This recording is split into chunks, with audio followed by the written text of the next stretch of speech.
పరిశుద్ధుడైన యేసుక్రీస్తు నామములో మీ అందరికీ రాఫా కలుగునుగాక.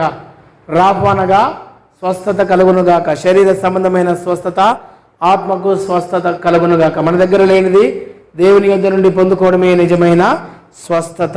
దేవునికి స్తోత్రం కలుగునుగాక. మీరందరూ పక్కన వాళ్ళని చూసి చిరునవ్వు నవ్వి వారికి షేక్ హ్యాండ్ ఇచ్చి మీకు రాఫా కలుగునుగాక అని చెప్పండి. పక్కన వాళ్ళని చూడాలి, చిరునవ్వు నవ్వాలి, మీకు రాఫా కలుగునుగాక అని చెప్పాలి. దేవునామానికి స్తోత్రాలు. దేవుడు మహాకృప. దేవుడు మరి చక్కగా 9 రోజులు ఎంతో చక్కగా దేవుడు జరిగించాడు. అందును బట్టి దేవునికి మహిమ కలుగునుగాక. 10వ రోజు ఆరాధన జరుగుతుంది. అందును బట్టి దేవునికి సమస్తమైన మహిమ కలుగునుగాక. హల్లెలూయా, హల్లెలూయా. విశ్వాసముతో ప్రార్థించినప్పుడు దురాత్మల నుండి మనకు విడుదల కలుగుతుంది. విశ్వాసంతో ప్రార్థన చేస్తే మొదట మనం ఏం నేర్చుకున్నామండి? విశ్వాసంతో ప్రార్థన చేస్తే దేవునితో సంబంధం పెరుగుతుంది. విశ్వాసంతో ప్రార్థన చేస్తే దేవదూతల ద్వారా దేవుడు మనకు సహాయాన్ని పంపిస్తాడు. విశ్వాసంతో ప్రార్థన చేస్తే శోధనలను మనం జయిస్తాము. ఈ 4వ అంశము, నువ్వు విశ్వాసంతో ప్రార్థన చేస్తే దురాత్మల నుండి నీకు విడుదల కలుగుతుంది. దుష్ట శక్తులపై విడుదల కలుగుతుంది. మార్కు సువార్త 9వ అధ్యాయము 29వ వచనము.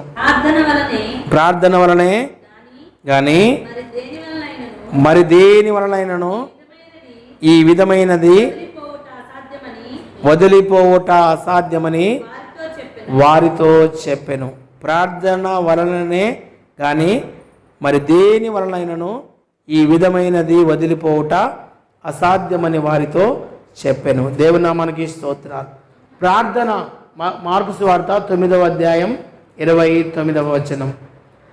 కేవలము ప్రార్థన ద్వారానే అనేకమైన దురాత్మలపై, దుష్ట శక్తులపై, అంధకార సంబంధమైన క్రియలపై, మాంత్రిక తాంత్రిక శక్తులపై గొప్ప విజయాన్ని మనకు కలుగుతూ ఉంటుంది. చాలామంది మన గ్రామాల్లో వ్యక్తిగతంగా మనకెప్పుడు కూడా ఒక భయం అనేది ఉంటుంది. ఏం భయం అమ్మా? ఏ మంత్రగాడు 7 మంత్రాలు చేయించిండో, 6 మంత్రాలు చేయించిండో, 7 మంత్రాలు చేయించిండో, మా ఇంటి ముందు ఆమె, ఇంటి వెనక ఆమె, ఆ పగోడు 7 మంత్రాలు చేయించిందని చెప్పి ఒక భయము ఖచ్చితంగా మనల్ని వెంటాడుతూనే ఉంటుంది. అవునా? చాలాసార్లు అక్కడక్కడ కూడా మన గ్రామంలో మంత్రాలు నేర్చుకునే వారు ఉన్నారని మనం వింటూ ఉన్నాం. మన గ్రామ పరిస్థితిని బట్టి మాట్లాడుతున్నాం. అయితే చాలామంది మనం భయపడుతూ ఉంటాం. మంత్రాలు ఉన్నాయి, వాళ్ళు మంత్రాలు చేశారు, నాకేదో ఇటెట్నో జరుగుతుంది, నాకేదో ఇట్లా అవుతుంది, నాకెందుకో పైకి వస్తలేను, ఎప్పుడు నొప్పులే, ఎప్పుడు రోగాలే, ఏదో ఒక దురాత్మ నన్ను పట్టిందని చెప్పి చాలాసార్లు మనం వ్యక్తిగతంగా భయపడుతూనే ఉంటాం. అయితే ఏదైనా నీ జీవితంలో జరిగింది, అది నీ నుంచి దూరం కావాలంటే, ఏదైనా నీకు జరుగుతున్న పరిణామాలు అంటే నీకు జరుగుతున్నటువంటి వ్యతిరేకమైన కార్యాలు, నీకు జరుగుతున్నటువంటి ఇబ్బందులు, అనారోగ్యాలు, ఇబ్బందికరమైన పరిస్థితులు, వీటన్నిటి నుంచి నీకు విడుదల కావాలంటే దేని ద్వారా అంటే దేవుని ద్వారా ప్రార్థన చేస్తే దేవుడు ఏం చేస్తాడు తెలుసా? నీకు ఒక గొప్ప విజయాన్ని దేవుడు నీకు అనుగ్రహిస్తాడు. ప్రార్థనలో అంత శక్తి ఉన్నది. నిజంగా నువ్వు ప్రార్థన చేసే వ్యక్తివైతే ఏ మాంత్రిక శక్తులు నీ మీద పని చేయలేవు. నిజంగా నువ్వు ప్రార్థన చేసే వ్యక్తివైతే ఏ దుష్ట శక్తులు నీ మీద పని చేయవు. ఒకవేళ పని చేయాలని ప్రయత్నం చేసినా అవి నిన్ను పడగొట్టలేవు. ఏదో అట్లా శోధించి వెళ్ళిపోతాయి తప్ప నిన్ను ఏ రకంగా కూడా అవి నిన్ను ఇబ్బంది పెట్టలేవు. అందుకనే ప్రార్థన చాలా ప్రాముఖ్యమైనది. నిజంగా నువ్వు ప్రార్థన చేస్తే, నిజంగా నువ్వు ప్రార్థనలో ఉంటే ఎవరు కూడా నీకు ఎంత మాత్రం కూడా హాని చేయలేరు. ఎవరు కూడా నిన్ను ఇబ్బంది పెట్టలేరు. ఎవరు కూడా నిన్ను ఇబ్బందికరమైన పరిస్థితుల్లోకి రాకుండా ఖచ్చితంగా దేవుడు నిన్ను ప్రార్థన ద్వారా నీకు ప్రాకారముగా ఉంటూ ఆయన నీకు తప్పకుండా సహాయం చేసే దేవుడుగా ఉంచి ఉన్నాడు. ప్రార్థన వలననే కానీ ఇలాంటిది పోవుట అసాధ్యమని చెప్పాను. హల్లెలూయా. దేవునికి స్తోత్రం కలుగును గాక. ఒక మంత్రగాడు ఒక సేవకునికి మంత్రం చేస్తూ ఉన్నాడు. ఏంటండి? చాలాసార్లు ఆయన అడ్డొచ్చాడని చెప్పి ఆ సేవకుని దగ్గరికి వెళ్తే ఆయన ఏదో మాట్లాడాడని చెప్పి ఆయనకే నా పవర్ ఏందో ఆయనకు చూపిస్తానని చెప్పి ఆ సేవకునికి మంత్రాలు చేస్తూ ఉన్నాడు. ఏం చేస్తున్నాడమ్మా? మంత్రాలు చేస్తూ ఉన్నాడు. మంత్రాలు పోతూ ఉన్నాయి, తిరిగి వస్తున్నాయి. తర్వాత 2 పంపించాడు, 2 పోయినాయి, తిరిగి వచ్చినాయి. 3 పంపించాడు, 3 పోయినాయి, తిరిగి వచ్చినాయి. తర్వాత 4 పెద్ద పెద్దవి పంపించాడు, మళ్ళీ పోయినాయి, తిరిగి వచ్చినాయి. ఏంటబ్బా ఇది, నాకంటే పెద్ద మంత్రం ఈయన దగ్గర ఉంది, ఈయన దగ్గర ఏ మంత్రం ఉందో తెలుసుకోవాలని ఆయన దగ్గరికి వెళ్తే ఆయన మోకాళ్ళ నుండి ప్రార్థన చేస్తూ ఉన్నాడు. అయ్యా నేను ఈ మీదకి పంపించాను, ఏది కూడా నేను హాని చేయలేదు. ఆ గొప్ప మంత్రం ఏంటంటే, ఆ మంత్రం ఏంది? యేసయ్యా అనే మంత్రం. హల్లెలూయా. యేసయ్యా అనే నామము, యేసయ్యా అనే నామము ఏం చేసిందంట? గొప్ప విడుదలను కలుగ చేసిందంట. దేవునామానికి మహిమ కలుగును గాక. అయితే యేసయ్య గొప్ప శక్తిమంతుడని ఆయన తెలుసుకొని ఆ తాంత్రిక శక్తులను వదిలిపెట్టి యేసు ప్రభుని వెంబడించి ఆయన ఇప్పుడు ఒక పాస్టర్గా పనిచేస్తున్నాడు. దేవునామానికి స్తోత్రం కలుగును గాక. ప్రార్థన వలననే మన జీవితాల్లో ఎన్నో అద్భుతాలు జరుగుతాయి. ప్రార్థన వలనే మన జీవితాల్లో మన కీడు నుండి తప్పించబడతాం. ప్రార్థన వలననే మన కుటుంబాలు వర్ధిల్లుతాయి. ప్రార్థన వలనే మనం పైకి లేస్తాం. ప్రార్థన వలననే మనకున్న రోగాలు పోతాయి. ప్రార్థన వలననే దేవుడు మన జీవితంలో ప్రతి కీడు నుండి, ప్రతి వేదన నుండి, ప్రతి ఇబ్బందికరమైన పరిస్థితుల నుండి దేవుడు మనల్ని తప్పకుండా తప్పించి దేవుడు మనలను నిలబెడతాడు. కానీ మనం ప్రార్థన చేసే అలవాటు ఎప్పుడో తప్పిపోయాం. అవునా? ప్రార్థన చేస్తే చాలా తక్కువ. ఎందుకంటే 24 గంటల్లో దాదాపుగా 5-6 గంటలు ముచ్చట్లు పెట్టమన్నా పెడతాం. మనకేం అలసట రాదు. వస్తుందా? 5 గంటలు 6 గంటలు ముచ్చట్లు దొరికితే ముసలమ్మ ముచ్చట్లు ఎంతసేపు అన్నా మాట్లాడడానికి ఇష్టపడుతూ ఉంటాం. కొత్త విషయాలు, ఎవరివైనా కొత్త విషయాలు తెలుసుకోవాలంటే ఏం చేస్తామండి? చెవును అప్పగిస్తాం. కొత్త విషయాలు తెలిసే కొద్దీ ఆనందం అవుతూ ఉంటుంది మనకు. కానీ మన జీవితం అంతా ఆ ముసలమ్మ ముచ్చట్లలో, పనికిరాని ముచ్చట్లలో, ఈ యొక్క సంబంధం లేని విషయాలలో ఎక్కువగా మనము వాటికిచ్చి దేవునికి సమయాన్ని తక్కువగా ఇవ్వడం వల్ల ఖచ్చితంగా ఏమవుతుందంటే, ప్రార్థన చేయడం పోతే శోధనలో మనం పడిపోతాం. మీరు ప్రార్థన చేస్తున్నప్పుడు మీరు తప్పకుండా శోధన జయించాలంటే ప్రార్థన చేయాలి. ప్రార్థన వలననే కానీ ఇది దేని వల్ల కూడా ఇది పోవట అసాధ్యమని చెప్పాను. అయితే యేసు ప్రభు దగ్గరికి ఒక వ్యక్తి యేసు ప్రభు దగ్గరికి తన యొక్క 17వ వచనం చదవండి. 9వ అధ్యాయము 17వ వచనం.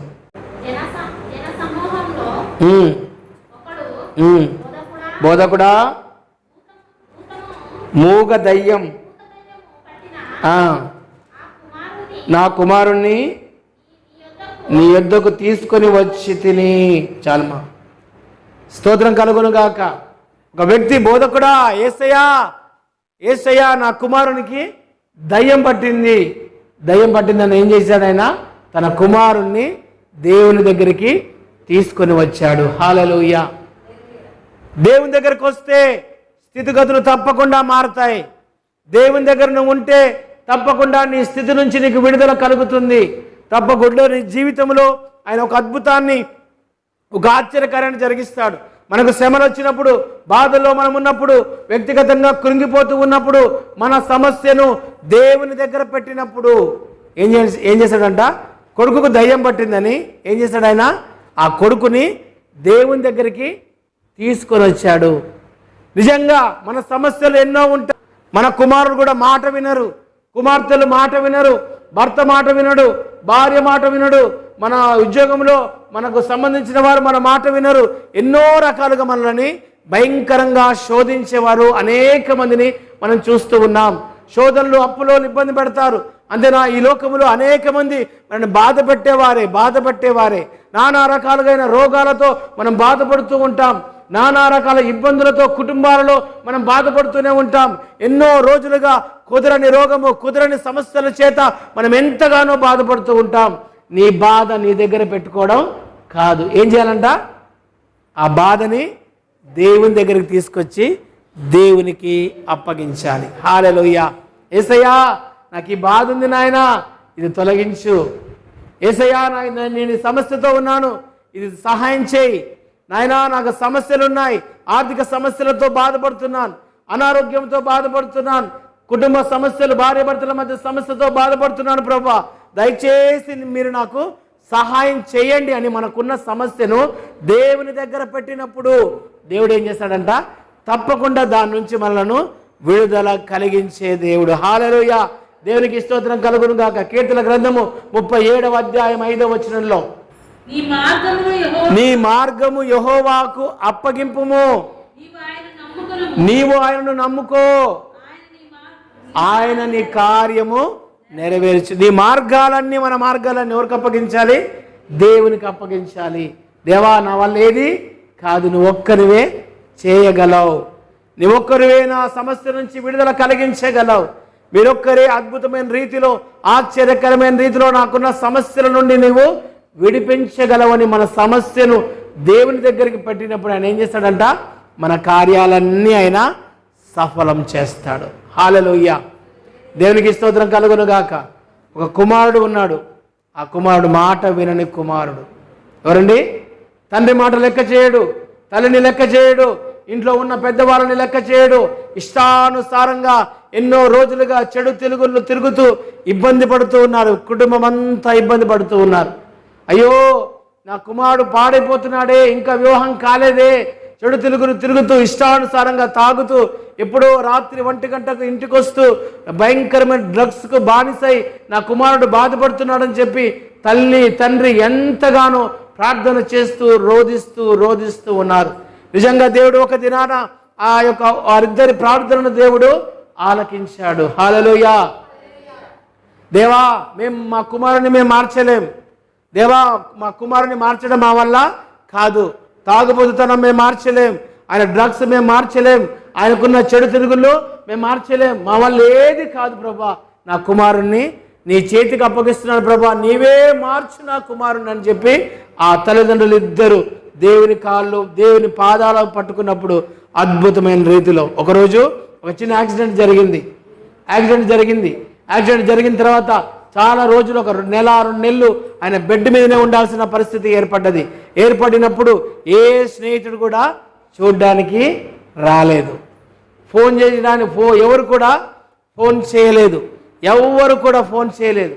ఏ స్నేహితుడు కూడా చూడ్డానికి రాలేదు. చాలామంది ఏమనుకున్నారంటే వాడు చనిపోయిందని చెప్పి చాలామంది అనుకున్నారు. ఎందుకంటే వాడు మంచిగా ఉన్నప్పుడు వారికి ఎన్నో డబ్బులు ఇచ్చాడు. వారికి ఏం చేశాడండి? ఎన్నో డబ్బులు ఇచ్చాడు. తల్లిదండ్రుల మీద తీసుకొని వెళ్ళి తన స్నేహితులకు చాలా వేల రూపాయల డబ్బు, లక్షల రూపాయల డబ్బు స్నేహితులకు ఇచ్చాడు. మందు తాపించాడు. మా పెద్ద టూర్స్కు తీసుకెళ్ళాడు. వాళ్ళని కావాల్సినంత బిర్యానీ, కావాల్సినంత మందు, కావాల్సినంత కార్లలో తిప్పి ఎంతో ఖర్చు పెట్టాడు. తీరానికి యాక్సిడెంట్ జరిగితే ఏ స్నేహితుడు కూడా ఒక్కసారి కూడా చూడడానికి రాలేదు. ఎవరు చూస్తారండి? చివరికి తల్లిదండ్రులే. హల్లెలూయా. తల్లి ప్రార్థన చేస్తూ ఉంది, ప్రభా, నా కుమారుని నీకు నేను అప్పగిస్తూ ఉన్నాను. అయ్యా, నా కుమారుని మార్చు ప్రభా, నా కుమారునికి గొప్ప మార్పు కలగజేయి తండ్రి, నా కుమారుని గొప్ప మార్పు కలగజేయని చెప్పి ఆ కుమారుడు ఇట్లా ఉంటే తల్లిదండ్రులు ఇద్దరు మోకరించి దేవునికి ప్రార్థన చేస్తూ ఉన్నారు. నిజంగా రాత్రి దేవుడు ఆ కుమారుని దర్శించి దేవుడు ఆ రాత్రి ఆ కుమారుని దర్శించి ఆ కుమారుడు ఏడవడం మొదలుపెట్టాడు. అమ్మా, ఇన్ని రోజులు నేను మిమ్మల్ని బాధ పెట్టాను, ఇన్ని రోజులు మిమ్మల్ని నేను దుఃఖ పెట్టాను, ఇన్ని రోజులు మిమ్మల్ని ఎంతగానో మీ డబ్బంతా తీసుకెళ్ళి వెళ్ళి ఎంతో చెడు తిరిగాను, స్నేహితులే నా సర్వస్వం అని అనుకున్నాను. ఏ స్నేహితుడు కూడా నా దగ్గరికి రాలేదు, ఏ స్నేహితుడు కూడా నాకు సహాయం చేయలేదు, ఏ స్నేహితుడు కూడా నన్ను పలకరించడానికి రాలేదు, ఏ స్నేహితుడు కూడా నేనున్నాను రా స్నేహితుడా అని చెప్పి నా దగ్గరికి ఎవ్వరు కూడా రాలేదు. అమ్మా, రాలేదామని చెప్పి పశ్చాత్తాపంతో తండ్రి దగ్గర తన క్షమించమని అడిగి తల్లిదండ్రుల మాట చెప్పేటట్టుగా వినేటట్టుగా ఆయన ఉన్నాడు. దేవునామానికి స్తోత్రం కలుగును గాక. వారి ప్రార్థన ఏం జరిగింది? తన కుమారుణ్ణి మార్చింది. మనకున్న ఏ సమస్య అయినా సరే, ఒక తల్లిగా నీ యొక్క కుమారుని విషయంలో, ఒక తండ్రిగా నీ కుమారుల విషయంలో నీ యొక్క సమస్యను ఏదైనా దేవుని దగ్గర ఉంచితే ఆయన నీ కార్యాన్ని ఏం చేస్తాడు? తప్పకుండా నెరవేర్చగలడానికి సమర్థుడైనటువంటి దేవుడు. హల్లెలూయా. దేవునికి స్తోత్రం కలుగును గాక. కీర్తనల గ్రంథము 55వ అధ్యాయం 22వ వచనం, నీ భారము యెహోవా మీద మోపుము, ఆయనే నిన్ను ఆదుకొనును, నీతిమంతులను ఆయన ఎన్నడును కదలనియ్యడు. నీ భారము యెహోవా మీద మోపుము. ఎన్నో భారాలు మనకున్నాయి, అంతేనమ్మా? ఎన్నో భారాలు, ఎన్నో బాధలు, ఎన్నో చింతలు, ఎన్నో వేదనలు ఉన్నాయి. నీకేది కలిగిందేదో, కలిగింది దేవునికి ఇస్తున్నావు కదా, అట్లానే నీ బాధ ఏదో వచ్చి దేవుని దగ్గర చెప్పుకో. ఎన్నడూ నిన్ను ఆయన కదలనీయడు. హల్లెలూయా. ఎన్నడూ కదలనిచ్చే దేవుడు కానే కాదు. నీ భారము యెహోవా మీద మోపము, ఆయనే నిన్ను ఆదుకొనును. దేవుని నామానికి స్తోత్రం కలుగును గాక. ఎన్నో రోజులుగా పరిచయం చేస్తున్నాం, బాధపడుతున్నాం, దుఃఖపడుతున్నాం, వేదన పడుతూ ఉన్నాం, ఎన్నో ఇబ్బందులు ఇరుకుల్లో మనం ఉంటూ ఉన్నాం. దేవునికి ప్రార్థన చేస్తున్నాం, దేవా మాకు ఒక గొప్ప సమాధానము కలగ చేయండి అని.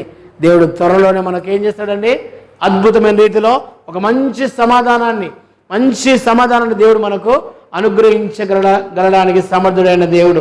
కీర్తన గ్రంథం 50వ అధ్యాయం 15వ వచనం, ఆపత్కాలమున నీవు నన్ను గురించి మొరపెట్టుము, నేను నిన్ను విడిపించేదను.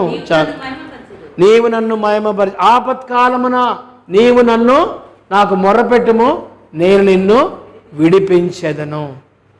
మనం ఎన్నో ఆపదల నుంచి విడిపించబడ్డాం కాబట్టే ఈరోజు ఈ విధంగా ఇక్కడ మనం ఉన్నాం. అవునా కదమ్మా? ఎన్నో ఆపదలు, ఎన్నో కష్టాలు, ఎన్నో నష్టాలు, ఎన్నో అవమానాలు, ఎన్నో నిందలు, ఎన్నో ఇబ్బందికరమైన పరిస్థితులు మన దగ్గర ఉన్నప్పుడు మనం ఏం చేస్తాం? దేవుడు మనల్ని విడిపించాడు కాబట్టే ఈరోజు ఇక్కడ చక్కగా మనం ఉండి దేవుణ్ణి ఆరాధన చేయగలుగుతున్నాం. దేవునామానికి మహిమ కలుగును గాక. హల్లెలూయా. కీర్తన గ్రంథము 46వ అధ్యాయము 1వ వచనము. కీర్తన గ్రంథము 46వ అధ్యాయం 1వ వచనం, దేవుడు మనకు ఆశ్రయముగాను దుర్గమై ఉన్నాడు. ఆపత్కాలమందు ఆయన మనం నమ్ముకొనదగిన సహాయకుడు. ఆపత్కాలమందు ఆయన నమ్ముకొనదగిన సహాయకుడు. ఆపద వచ్చిందంటే మనకు సంబంధించిన వారంతా మనల్ని విడిచిపెట్టి వెళ్ళిపోతారు, కానీ ఆపత్కాలమందు నీ దేవుడు ఎన్నడూ కూడా నిన్ను విడిచిపెట్టాడు. హల్లెలూయా, హల్లెలూయా. దేవుని నామానికి స్తోత్రం. ఆ శతాధిపతి ఆయన ఏం చేశాడండి? బోధకుడా అని చెప్పి తన కుమారునికి దయ్యం పట్టిందని దేవుని దగ్గరికి తీసుకొని వచ్చాడు. ఈ రోజులలో చాలా మందికి దయ్యాలు పడుతున్నాయి. ఏం దయ్యాలండి? సెల్ ఫోన్ అనేది దయ్యం పట్టింది. సెల్ ఫోన్ అనేది దయ్యం పడుతుంది. ఎప్పుడు 24 గంటలు సెల్ ఫోన్లోనే. పిల్లలు యూత్ని చూడండి, ఒక 20-30 సంవత్సరాల లోపు యూత్ని చూడండి, వాళ్ళు ఏం చేస్తున్నారండి? 24 గంటలు సెల్ ఫోన్లోనే ఆడుతూ ఉన్నారు, సెల్ ఫోన్లో చూస్తూ ఉన్నారు, చూడకూడనివి చూస్తూ ఉన్నారు, మాట్లాడకూడనివి మాట్లాడుతున్నారు, వినకూడనివి వింటూ ఉన్నారు. ఆ సెల్ ఫోన్లో గేమ్స్ ఆడి చాలా లక్షల రూపాయల డబ్బులు చాలా మంది యవనస్తులు డబ్బును పొడగొడుతూ ఉన్నారు. చాలా మంది యవనస్తులు ఆ దయ్యం పట్టింది. ఏం దయ్యం? సెల్ ఫోన్ దయ్యం పట్టింది. ఒకప్పుడేమో అప్పుడు పాత దయ్యాలు పట్టాయి, ఇప్పుడు అన్ని కొత్త దయ్యాలే. ఏంటండి? ఇప్పుడు పట్టేవన్నీ కొత్త దయ్యాలే. సెల్ ఫోన్ దయ్యాలు, భయంకరమైన సెల్ ఫోన్ దయ్యం. ఆ సెల్ ఫోన్ లేని ఒక్క నిమిషం కూడా మనిషి ఉండలేడు. పక్కనే పండుకున్నప్పుడు పక్కనే ఉండాలా, పండుకున్నప్పుడు పక్కనే ఉండాలా. సెల్ ఫోన్ సర్వస్వం. ఏది ఆయనకు తినకపోయినా ఉండగలడు, కానీ ఆ సెల్ ఫోన్ లేకపోతే ఉండలేడు. సెల్ ఫోన్లో చూడకూడని చూస్తూ ఉన్నారు, సెల్ ఫోన్లో మాట్లాడకూడని మాట్లాడుతూ ఎవరెవరికో ఫోన్లు చేసి ఇష్టానుసారంగా గంటల తరబడి మాట్లాడే యవనస్తులు అనేక మంది ఉన్నారు. టైంపాస్ కోసం మాట్లాడేవారు అనేక మంది ఉన్నారు. అంతే ఆ సెల్ ఫోన్లోనే గర్ల్ ఫ్రెండ్తో మాట్లాడేవారు, ఆ సెల్ ఫోన్లోనే బాయ్ ఫ్రెండ్తో గంటల తరబడి ఇష్టానుసారంగా మాట్లాడేవారు అనేక మంది మనం చూస్తూ ఉన్నాం. చేతులారా వారి జీవితాన్ని వారే నాశనం చేసుకుంటున్నారు. ఎవరు చేయటంలా? నీ సెల్ ఫోనే నీ జీవితాన్ని పాడు చేస్తూ ఉంది. ఏం చేస్తుందండి? ఈ రోజులలో ఒక కొత్తది సీరియల్ మిస్ అయితే సెల్ ఫోన్లో చూసుకోవచ్చు, తెలుసా? అంతేనా? మనం ఈరోజు కనుక మిస్ అయినా ఇంకో సీరియల్ ఏమన్నా, ఏదైనా కొత్త సీరియల్, కోడలు దిద్దిన కాపురము, ఇంకా ఏం సీరియల్ ఏమా, బ్రహ్మముడి, ఇంకా చాలా సీరియల్స్ ఉన్నాయి. ఆ సీరియల్స్ అన్నీ ఒకవేళ మిస్ అయిపోయినామనుకో, ఏదైనా ఊరికి పోయి మిస్ అయిపోయినామనుకో, తెల్లారేం చేయొచ్చండి? సెల్ ఫోన్లో చూసుకోవచ్చు, ఉన్నదంతా చూసుకోవచ్చు. అంటే ఇప్పుడు అక్కడ కాకుండా ఈ సెల్ ఫోన్లో మళ్ళా చూస్తూనే ఉన్నాం. చాలాసార్లు మన జీవితాల్లో సెల్ ఫోన్ అనేది మనకు ఒక దయ్యంలాగా మారిపోయింది. సెల్ ఫోన్లో గేమ్స్ ఆడుతున్నారు యవనస్తులు, భయంకరమైన గేమ్స్, పబ్జి గేమ్స్ ఆడుతూ ఇష్టానుసారంగా దానికి అలవాటు పడి రీ రీ అని చెప్పి ఎప్పుడు కూడా ఇట్లనే ఆడుతూ ఉన్నారండి. వారు ఎప్పుడు చూసి ఇంతే, సెల్ ఫోన్లో ఇంతే టకటక టకటక ఒత్తడం. చూడండి, వారి జీవితాన్ని ఎంతో వారు నాశనం చేసుకుంటున్నారు. చాలాసార్లు వారి జీవితాన్ని పబ్జి వల్ల నాశనం చేసుకుంటున్నారు. అది ఎట్లా జరుగుతుందో భయంకరంగా దానికి బానిసలైపోయి ఏం చేస్తున్నారండి, బానిసలైపోయి ఆ సెల్ ఫోన్ లేకపోతే వరకు పిచ్చెక్కే దగ్గర ఉంటా ఉంది చాలామందికి.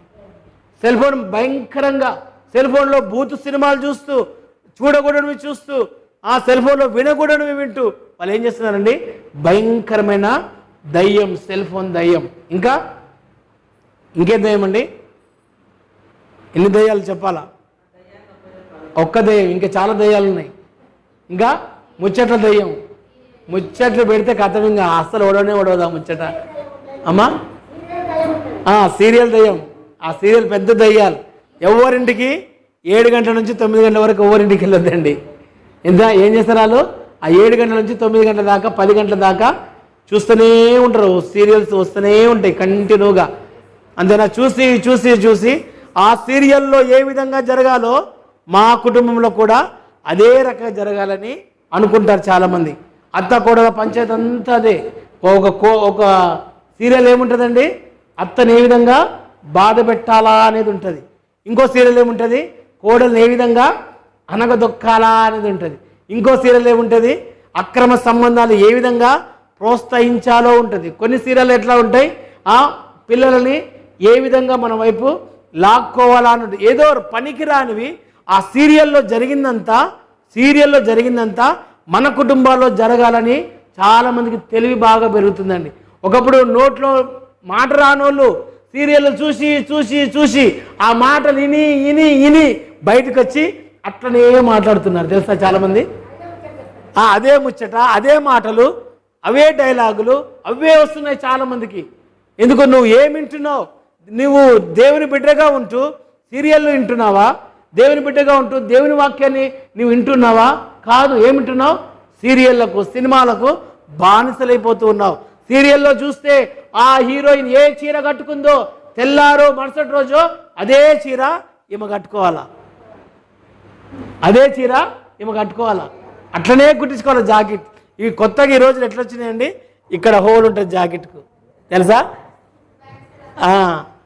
బ్యాక్ సైడ్ పెద్ద చందమామ ఉంటుంది, ఇటు సైడ్ ఎందుకు ఏమైనా సూది ఇచ్చినప్పుడు సూది డైరెక్ట్ ఇవ్వచ్చు అనమాట. కరోనా సూది ఇవ్వచ్చు డైరెక్ట్గా, అంతేనా? డైరెక్ట్ కరోనా సూది ఇవ్వచ్చు. చాలాసార్లు అక్కడ ఏదో జరుగుతుందని వాళ్ళు వస్త్రధారణ సరిగా, కొంతమంది సగం డ్రెస్సులు వేసుకుంటారు. అవన్నీ ఏం చేస్తున్నారు తెలుసా, అక్కడ జరిగింది మన జీవితాల్లో జరగాలని కోరుకొని చాలామంది. దానివల్ల లాభం ఎంతో కానీ నష్టం ఎక్కువ ఉంది. చాలామంది కుటుంబాలు పాడై చెడిపోవడానికి కారణం ఈ యొక్క సీరియల్సే. దేవునికి స్తోత్రం కలుగును గాక. అయితే మన జీవితాల్లో అనేకమైన ముచ్చట్ల దయ్యాలు భయంకరంగా మాట్లాడుతూనే ఉంటారు. చాలాసార్లు బూతులు మాట్లాడతారు, చాలాసార్లు కొండాలు చెప్తూ ఉంటారు. ఇక్కడ విషయాలను తీసుకెళ్ళి అక్కడ విషయాలన్నీ తీసుకొచ్చి ఇక్కడ, ఈ విషయాలన్నీ అక్కడ, ఆ విషయాలన్నీ ఇక్కడ. ఉన్నట్టుగా చెబుతారా? కాదు. 2 ఆకులు ఎక్కువేసి, 2 మాటలు ఎక్కువేసి, ఉన్నవి లేనట్టుగా చేసి ఏం చేస్తారు, అక్కడ చెప్తారు. అక్కడ ఒక మాట అంటే ఆ ఒక మాటకు 4 మాటలు వేసి ఇక్కడ చెప్తా ఉంటారు. చాలాసార్లు ఈ చెప్పుడు మాటలు చాలా చేటు. చెప్పుడు మాటలు విన్నామా, ఇంకేమైంది నీ సంసారం కథమే, అంతేనా? చెప్పుడు మాటలు విన్నావా, ఇంకేముంది, ఇంకా నీ సంసారం అంతే. అరే నీ భార్య నాడు చూశాను అంటే ఏదో షాప్కి వెళ్ళింది, ఆడుంది. ఇటు చెప్పే విధానం ఎట్లుంటుంది, నీ భార్య ఆడుంది అంటే ఆడెందుకుంది అంటే ఏదో చెడ్డగా.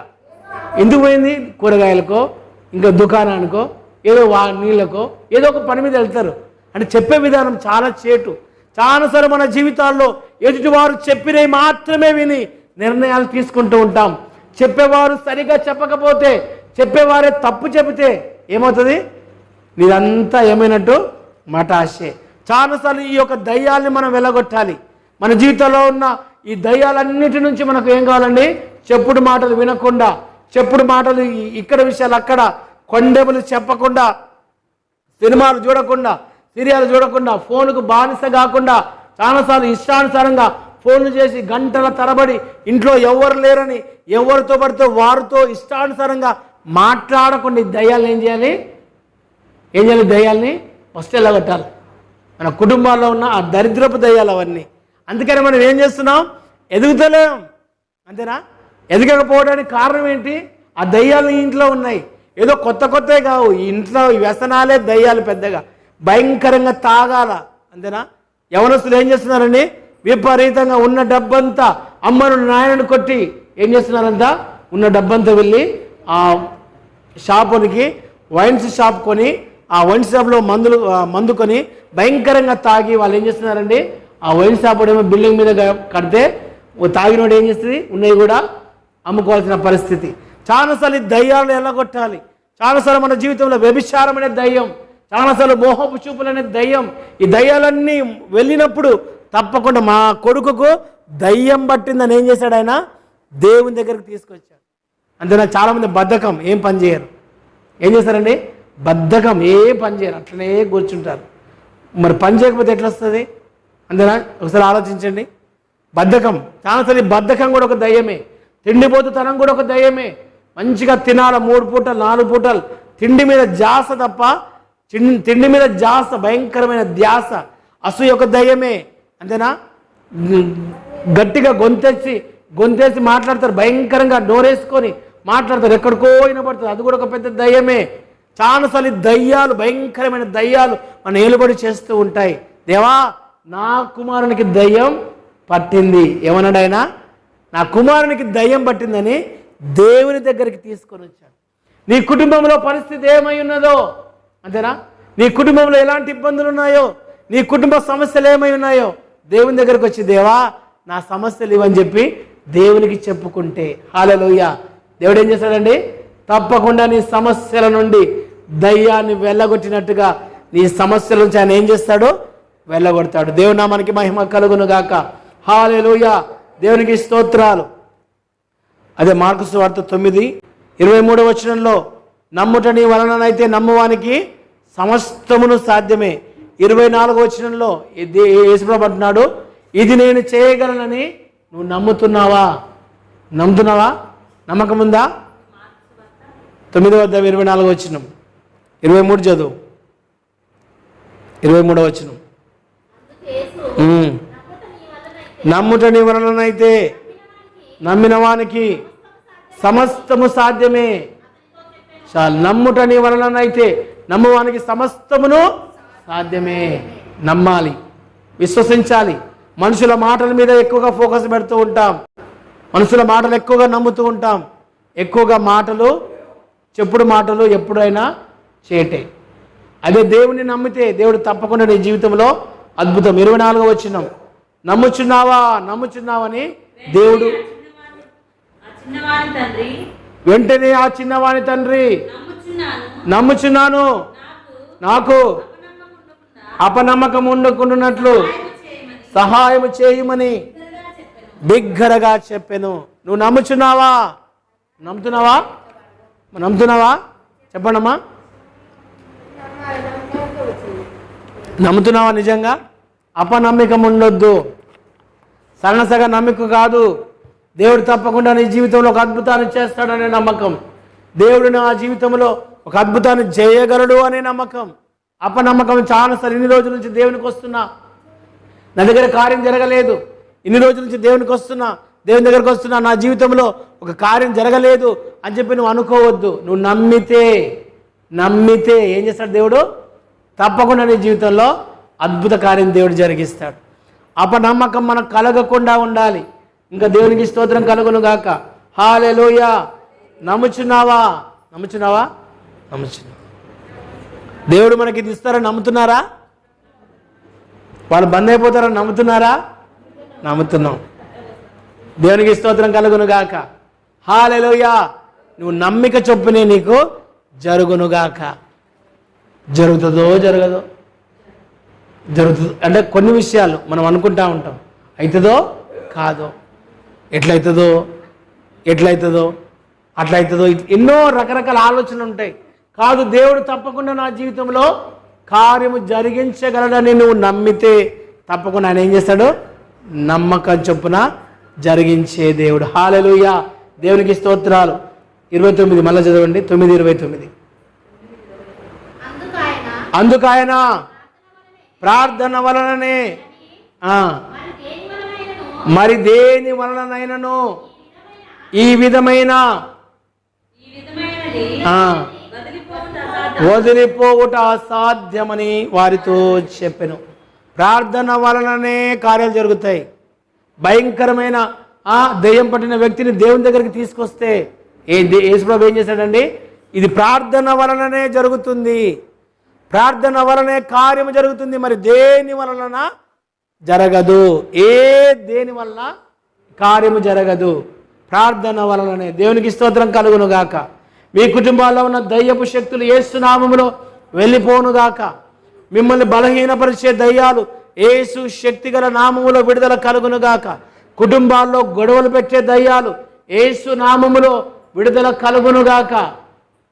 అంతేనా? కుటుంబాల్లో అసమాధానాన్ని కలిగించే దయ్యాలు యేసు నామములో వెళ్ళగొట్టబడును గాక. దేవా, నా కుటుంబ పరిస్థితి ఇది అని దేవుని దగ్గరకు వచ్చి దేవుని దగ్గర మొర్రపెట్టినప్పుడు నీ కుటుంబంలో ఉన్న ప్రతి విధమైన దయ్యపు శక్తులను ఆయన ఏం చేస్తాడు?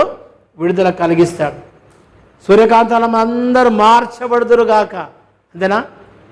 ఇంకా చెప్పండి. మీ కుటుంబాల్లో సమాధానం కలుగునుగాక. మీ కుటుంబంలో ఆర్థికంగా మీరు వర్ధిల్లుదురుగాక. మిమ్మల్ని అభివృద్ధి కానికుండా చేస్తే ప్రతి విధమైన, నీ దగ్గర డబ్బు నిలవకుండా చేస్తే ప్రతి విధమైన దుష్ట శక్తుల నుండి యేసు నామములో విడుదల కలుగునుగాక. భార్యాభర్తల మధ్య గొడవలు పెట్టే ప్రతి ఆత్మను యేసు నామములో గద్దిస్తూ ఉన్నాను. యేసు నామములో అపనమ్మికముతో వచ్చిన వారికి ఇక్కడికి యేసు నామములో వారికి నమ్మిక కలుగునుగాక. దేవుని నామానికి మహిమ కలుగునుగాక. ఎప్పుడైతే దేవుని దగ్గరికి నువ్వు వచ్చావో ఆయన అద్భుతాన్ని నీ జీవితంలో జరిగించు. ప్రార్థన వలననే ఇది సాధ్యము, కానీ మరి దేని వలన సాధ్యము కాదు. విశ్వాసముతో ప్రార్థిస్తే ఏమవుతుందంట? దురాత్మల నుండి విడుదల కలుగుతుంది. దేవుని నామానికి సమస్తమైన మహిమ కలుగునుగాక.